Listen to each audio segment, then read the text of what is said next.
دوسری جانب وفاقی حکومت نے رات کے اندھیرے میں عوام پر بجلی گرا دی۔ بجلی کی قیمتوں میں 7.50 روپے فی یونٹ تک اضافہ کر دیا گیا۔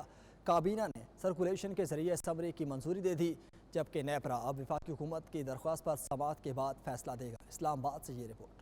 مہنگائی کے بوجھ تلے دبے عوام پر ایک اور بھاری بوجھ ڈال دیا گیا۔ بجلی کے بنیادی ٹیرف میں 3 سے 7.50 روپے فی یونٹ اضافہ۔ کابینہ نے سرکولیشن کے ذریعے اسمبلی کی منظوری دے دی۔ حکومت نے بنیادی قیمت میں اضافے کی درخواست نیپرا میں جمع کروا دی۔ 100 یونٹ والے گھریلو صارفین کے لیے بجلی 3 روپے فی یونٹ مہنگی کرنے کی تجویز دی گئی ہے۔ 101 سے 200 یونٹ والے صارفین کے لیے بجلی 4 روپے، 201 سے 300 یونٹ والے صارفین کے لیے بجلی 5 روپے، 301 سے 400 یونٹ والے صارفین کے لیے 6 روپے 50 پیسے اور 400 سے 700 یونٹ والے صارفین کے لیے بجلی 7.5 روپے اضافہ کرنے کی تجویز سامنے آئی ہے۔ نیپرا رواں مالی سال کے لیے بجلی کے ٹیرف میں اضافے کی منظوری دے چکا ہے۔ نیپرا اب حکومتی درخواست پر سماعت کے بعد فیصلہ دے گا، جس کی روشنی میں وفاقی حکومت نوٹیفیکیشن جاری کر دے گی۔ قیمتوں میں اضافے کا اطلاق 1 جولائی سے کرنے کی تجویز ہے۔